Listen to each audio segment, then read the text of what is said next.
अस्सलाम वालेकुम। तो फिर या फैमिली में आज बनने लगा है मज़ेदार सा होममेड शैम्पू। आप कहेंगे मज़ेदार कैसे? मज़ेदार इसलिए कि आपके बालों के लिए बहुत बेहतरीन होगा इंशाल्लाह। लेकिन बाद में कोई मुझे शिकायत नहीं करेगा, भाई हमारे तो बाल इतने लंबे हो गए हैं, हमें बार बार पार्लर जाना पड़ रहा है, पार्लर के चक्कर लगवाने पड़ रहे हैं। तो ये शैम्पू करेगा क्या? डेफिनेटली आपकी हेयर ग्रोथ को इंशाल्लाह डबल कर देगा। हेयर हेल्थ के लिए बहुत अच्छा है, हेयर फॉल को कम करेगा और बहुत सारे बालों की जो प्रॉब्लम्स हैं उसको सॉल्व कर देगा इंशाल्लाह। उसी तरीके से बनाइएगा जैसे मैं बता रही हूँ और पूरी वीडियो साथ में ज़रूर देखेंगे। बहुत ढेर सारे बेनिफिट्स हैं इस शैम्पू के। अगर आप एक दफ़ा बना लेते हैं तो आप तकरीबन 2 से 3 महीने का बैच अपना बना के रख लेते हैं। अगर आप अकेले यूज़ करें तो आपको सबसे ज़्यादा भी निकल जाएगा। ये सारे ऑयल्स इसमें यूज़ करेंगे जो मैंने आपको भी दिखाए हैं। एक-एक चीज़ डिटेल में बताऊँगी बनाने के लिए इंशाल्लाह। सारे पाउडर्स यूज़ करेंगे, हर चीज़ बेहतरीन है आपके बालों के लिए, लेकिन उस तरीके से इस्तेमाल करेंगे जिस तरीके से मैं बताऊँगी। तो अभी शुरू करते हैं। तो अभी आपने देखना क्या है कि ये क्या-क्या फ़र्क पड़ रहा होता है आपके बालों पे। आपको ये नाइज़ा की वीडियो नज़र आ रही है, छोटे-छोटे से जो बेबी हेयर हैं, नए हेयर भी आपके सर में ये लेके आएगा इंशाल्लाह। लेकिन आपने तरीके से इसको फॉलो करना है और जिस तरह से मैं बताऊँगी उस तरीके से ही आप इस्तेमाल करेंगे। अगर कोई इश्यूज़ हुए तो नीचे आप कमेंट में मुझे बता देंगे, मैं इंशाल्लाह उसको साथ-साथ में आपको रिप्लाई करके बताती जाऊँगी।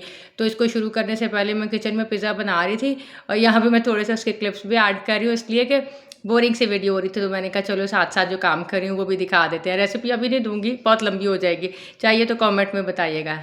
ओके जी, coming back to the topic. अब देखिए मैंने फ्लैक्स सीड लिए हैं, अलसी के बीज जिसको बोलते हैं। 2 टेबलस्पून अलसी के बीज लिए हैं मैंने यहाँ पे। एक दरमियानी साइज़ का प्याज लिया है। ये जो अलसी है, फ्लैक्स सीड जेल है, ये हमारे बालों को स्ट्रेट कर रही होती है, शाइन दे रही होती है, सीधा करने में बहुत हेल्प करती है। जो प्याज है वो बालों के झड़ने को रोकते हैं, बालों को लंबा करते हैं। आधा लीटर पानी में हमने भिगो के इसको एक साइड पे रख देना है और फिर हम अपनी अगली वाली रेसिपी की तरफ चलेंगे। सब चीज़ों के बेनिफिट्स आप गूगल कर सकते हैं। मैं एक-एक लाइन में थोड़ा-सा इनका बेनिफिट बताती जाऊँगी। अभी हमने रोज़मेरी लीव्स लिए, 2 टेबलस्पून रोज़मेरी लीव्स एक अलग बाउल में लेके अब मैं ये सारी चीज़ें डाल रही हूँ। रोज़मेरी क्या करता है, बालों को ये झड़ने को रोकता है, बालों की ग्रोथ को ज़्यादा कर देता है। उसके बाद मैंने लिया है आंवला पाउडर, ये मैं 1 टेबलस्पून ले रही हूँ। वो रोज़मेरी मेरे पास लीव्स थे इसलिए मैंने 2 टेबलस्पून लिए, अदरवाइज़ वो भी 1 ही चाहिए था अगर पाउडर होता। आंवला पाउडर बालों को घना चमकदार बनाएगा। इसके बाद मैं डाल रही हूँ नीम के पत्तों का पाउडर। जो नीम लीव्स हैं ये भी मैंने 1 ही टेबलस्पून डाला। थोड़ा-सा 1 टेबलस्पून से कम कर रही हूँ, ज़्यादा डालने से ये बालों को ड्राई कर देता है। एंटी फंगल प्रॉपर्टीज़ होती है इसमें, आपके बालों की जितनी जिल्द के मसले थे वो हल कर देगा। कड़ी पत्ते का पाउडर डाल रही हूँ, 1 टेबलस्पून डाल रही हूँ मैं यहाँ पे। बालों को काला, मज़बूत और चमकदार बना देगा। अब यहाँ पे डाल रही हूँ हिबिस्कस पाउडर, 1 टेबलस्पून। हर चीज़ 1 टेबलस्पून है सिवाय रोज़मेरी के। ये क्या करता है, नए बालों को उगाने में भी मदद दे रहा होता है और साथ में हमारे बालों की सॉफ्टनेस में भी काम कर रहा होता है। अब मैं डाल रही हूँ सोप नट जिसको बोलते हैं रीठा। ये हमारे स्किन पे झाग बनाएगा शैम्पू में और हमारे स्कैल्प को साफ़ करने में मदद कर रहा होगा। ये भी मैंने 1 ही टेबलस्पून डाला है। अब मैं डाल रही हूँ भृंगराज। 1 टेबलस्पून भृंगराज का यहाँ पे डालेंगे। उसके बाद मैं जा रही हूँ फेनुग्रीक सीड्स पे। ये क्या होता है, मेथी दाने का जिसको आप बोलते हैं, मेथी दाने का पाउडर है, ये भी 1 ही टेबलस्पून डाला। ये क्या करता है, डैंड्रफ को और बाल झड़ को कंट्रोल करता है। अब 1 टेबलस्पून मैं ले रही हूँ शिकाकाई का पाउडर। ये बालों को नेचुरली क्लीन करता है और स्ट्रॉन्ग मजबूत बनाता है, मतलब बालों को टूटने से रोक रहा होता है। ये सब चीज़ें 1-1 टेबलस्पून है। रोज़मेरी क्योंकि पत्ते थे इसलिए मैंने वो क्या किया, 2 टेबलस्पून लिया। अगर आपके पास पाउडर हो तो वो भी आप 1 ही टेबलस्पून लेंगे। अब मैंने इसको क्या करना है, तकरीबन मैंने 1 लीटर पानी के अंदर ये सब चीज़ें भिगो के रख देनी है। अब मैं इसमें कलौंजी डाल रही हूँ। कलौंजी भी मेरे पास दानों की शक्ल में थी तो मैं 1 टेबलस्पून कलौंजी इसके अंदर ऐड कर रही हूँ। अब क्योंकि ये स्पॉन्सर्ड वीडियो नहीं है, मैंने जितनी भी चीज़ें यूज़ की हैं आप ये देख रहे होंगे एक ही ब्रांड की हैं। मैं यहाँ से काफ़ी 4-5 सालों से ये वाले पाउडर्स ऐड कर रही हूँ और क्योंकि इनके अच्छे होते हैं तो फिर मैं इनसे मंगा रही हूँ। लेकिन आपको किसी भी अच्छे पंसार स्टोर से मिल जाए तो आप वहाँ से ले लेंगे। बस आपको ये ध्यान रखना है कि ये चीज़ें आपको जो मिल रही हों ये खालिस हों, बहुत अच्छी वाली हों। 1 लीटर पानी में डाल के इसको मैंने भिगो के और एक साइड पर रख दिया है और इसको भी ऐसे ही मैंने 4-5 घंटे सोक कर देना है, मतलब भीगा रहने देंगे। उसके बाद मैं इसको चूल्हे पर रखूँगी पकाने के लिए और इसके बाद जब ये पक जाएगा और फिर मैं इसको चूल्हे से उतारूँगी तो फिर मैंने ठंडा करने पे इसमें ये सारे ऑयल्स डालने हैं ताकि हम इसको ज़्यादा हेयर के लिए बेनिफिशियल बना दें। और ये शैम्पू बेस भी हम इसके अंदर डालेंगे। अब जी 5-6 घंटे का जो दौरानिया था उस दौरान में मैंने क्या किया, किचन में बच्चों के लिए पॉपकॉर्न्स बना लिए थे और साथ में मैं उनके लिए पिज़्ज़ा बना रही थी। मैं साथ-साथ इसलिए शेयर कर रही हूँ कि आप उसको देखते जाएँ कि मैंने फ़ौरन से सब चीज़ें चूल्हे पे नहीं चढ़ा दी पकने के लिए। मैंने उसको 5-6 घंटे पकने का टाइम दिया, जितने में मैंने अपने कोई और काम कर लिए हैं। आप उसको छोड़ के भी निकल सकते हैं। ओवरनाइट अगर आप इन चीज़ों को भिगो कर रखना चाहें ना, तो वो भी भिगो सकते हैं। ये मैं सिर्फ़ अपने जो मेरा पिज़्ज़ा है ना, उसकी डो की तैयारी कर रही थी।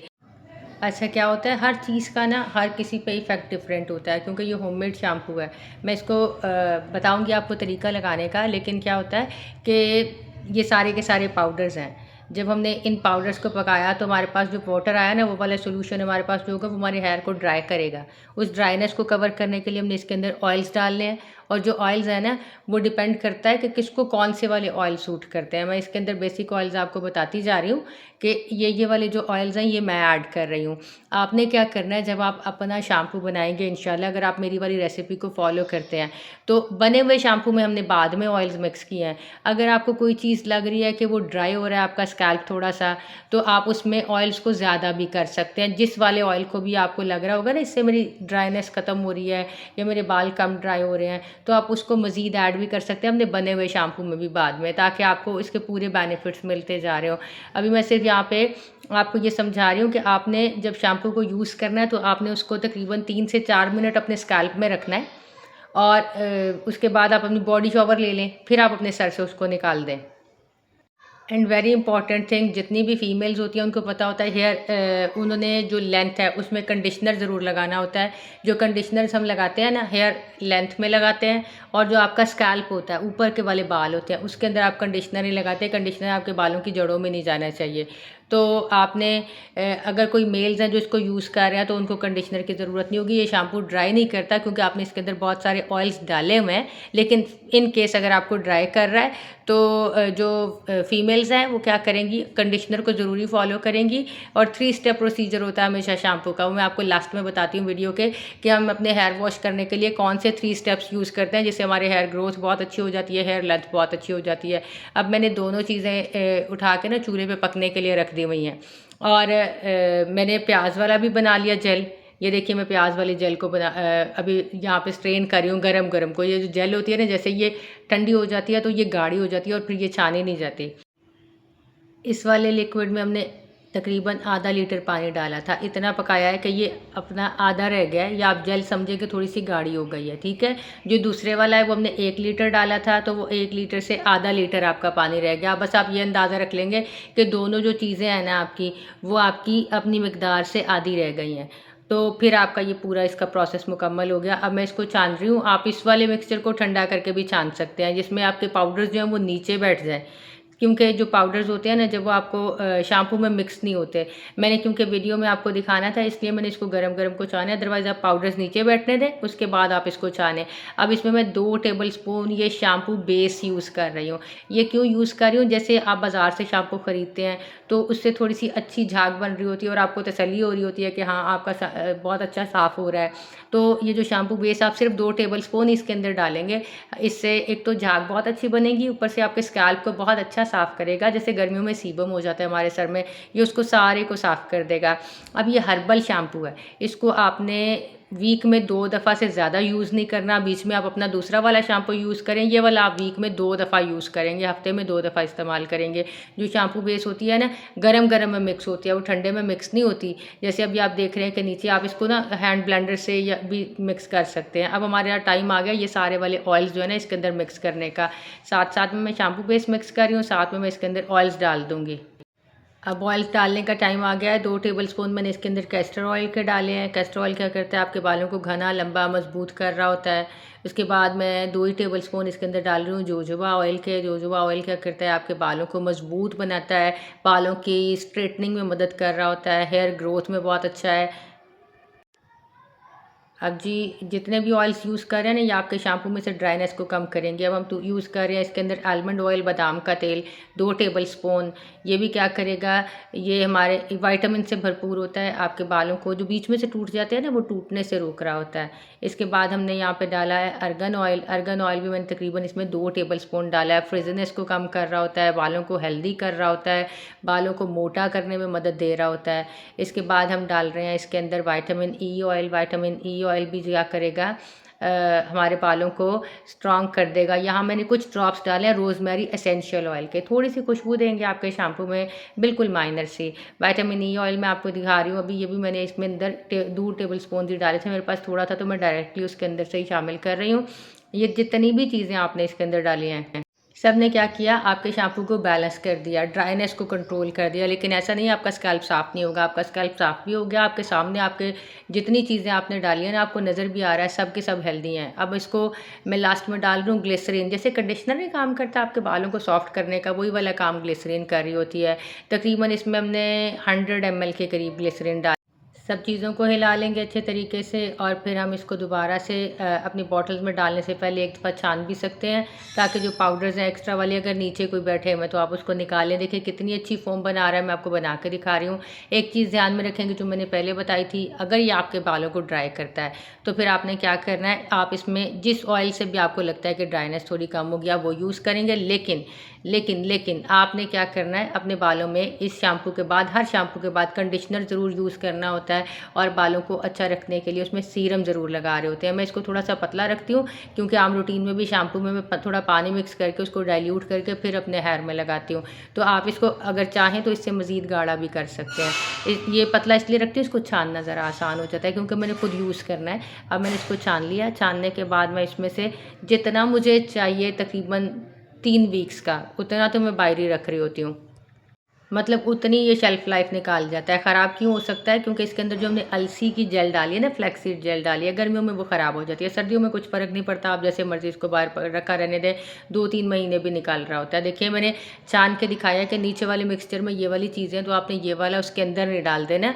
अगर आप चाह रहे हैं कि आप इसको भी यूज़ करना चाहते हैं तो अलहदा यूज़ कर लें, लेकिन अपने मिक्सचर में ना डालें। ये तकरीबन आपके पास जो बन रहा है ना, 1 लीटर के करीब आपके पास ये टोटल बनेगा, तकरीबन 800 ml या 900 ml तक आपके पास बनेगा। अब देखिए मैं अपनी इन बॉटल्स में फ़िल कर दूँगी, उतना जितना मैं 2 से 3 वीक में यूज़ कर लूँ। बाकी वाले को मैं क्या करूँगी, बाकी वाले को मैंने किसी एयर टाइट कंटेनर में डाल के ना, थोड़ी बारीक लेयर लगानी है, मोटी सारी नहीं लगानी, जैसे आप आइस क्यूब बनाते हैं, और मैं उसको उठा के फ्रीज़र में रख देती हूँ। और जब वो जम जाता है तो मैं उसके क्यूब्स बना लेती हूँ। अगर आपने मेरी कोई पुरानी वीडियोस देखी हो तो मैं उसमें वो क्यूब्स भी मैंने डाले हुए थे। तो जैसे मेरी बॉटल ख़त्म होगी ना, मैं दोबारा से उन क्यूब्स को उठाऊँगी, मेल्ट करूँगी। जैसे इसको मैंने निकाला, मुझे अगली दफ़ा में आधा चाहिए जैसे बॉटल में डालने को, मेल्ट किए हुए में से मैं आधा इसमें से काट के उसको मेल्ट करूँगी, अपनी बॉटल रिफ़िल करके दोबारा से वॉशरूम में रख दूँगी। मतलब फिर से मेरा 2-3 वीक का मिक्सचर दोबारा से वॉशरूम में चला जाएगा। अब ये इतना है कि आप अच्छे खासे टाइम के लिए इसको यूज़ कर सकते हैं। कोई मसला हो शैम्पू को यूज़ करते हुए, आप मुझे बताएँगे, मैं आपको कमेंट में उसका रिप्लाई करती जाऊँगी इंशाल्लाह। बाकी होममेड शैम्पू है, सबको अपने अपने तरीके से अपनी चीज़ें यूज़ करने में बेहतर लग रही होती है। ये मेरे अकॉर्डिंग बहुत बेहतर है, जिसको मैंने बहुत सालों की प्रैक्टिस में यूज़ करके और इसको इम्प्रूव किया है। आपको कुछ लग रहा हो तो मुझे ज़रूर बताइएगा। जो मैं बता रही थी कि जितने भी लोग हैं, सेलिब्रिटीज़ भी आप देख लें, वो अपने हेयर में ना सीक्वेंस फॉलो कर रहे होते हैं। शैम्पू करते हैं और फिर कंडीशनर लगाते हैं और फिर शाइन सीरम लगाते हैं। ठीक है, शैम्पू क्या करता है, आपके स्कैल्प को साफ़ करता है। कंडीशनर क्या करता है, जो आपके बालों में रफनेस आ गई होती है शैम्पू की वजह से, उसको कंट्रोल कर रहा होता है। अब क्योंकि ये आप जड़ों में नहीं लगा रहे होते, आप सिर्फ बालों की लेंथ में लगाते हैं। ठीक है, तो ये जो सीरम है ना, ये आप पूरे हेयर में लगाते हैं, तो ये क्या करेगा, आपके बालों में फ्रिज वगैरह को कंट्रोल कर रहा होता है। अब ये तीनों चीज़ें क्या करेंगी, ये मिल के कॉम्बिनेशन बनाएंगे, जिससे आपके बालों का एक लेवल जनरेट हो जाएगा। और अगर आप इससे भी अच्छा काम करते हैं तो आप इससे पहले ऑयलिंग भी कर सकते हैं। अब क्योंकि मैं ये कोई मेरी स्पॉन्सर्ड वीडियो नहीं है, तो मैं इसमें शैम्पू वगैरह सिर्फ जस्ट आपको दिखाने के लिए ऐड कर रही हूँ। सीरम कौन सा यूज़ करेंगे, मेरे पास बहुत सारे सीरम्स हैं जो मुख्तलिफ टाइम में मैं यूज़ कर रही होती हूँ। क्योंकि अगर आपको सीरम पे कोई रिव्यू वीडियो चाहिए, कमेंट में बताइएगा, बता दूँगी कौन से वाला ज़्यादा बेहतर काम कर रहा होता है। ठीक है, लेकिन आपने 3 स्टेप प्रोसीजर को फॉलो करना है, शैम्पू, फिर कंडीशनर और फिर सीरम। और अगर कोई मेल जिसको यूज़ कर रहे हैं, जैसे मैं अपने बेटे याया के लिए यूज़ कर रही होती हूँ, फिर मैं ये वाला स्टेप वहाँ से स्किप कर देती हूँ। They just go with the shampoo और फिर सीरम। याया जो यूज़ कर रहा होता है, याया ये वाला सीरम यूज़ कर रहा होता है, ऑयल बेस्ड है, तो वो उसके लिए बेहतर रह रहा होता है। होपफुली मैंने सब डाउट्स यहाँ पे क्लियर कर दिए हैं। फिर भी कोई क्वेश्चन हो तो कमेंट में पूछिएगा, और बहुत मेहनत लगी तो वीडियो को प्लीज़ लाइक कर दीजिए। Thank you so much. अल्लाह हाफ़िज़।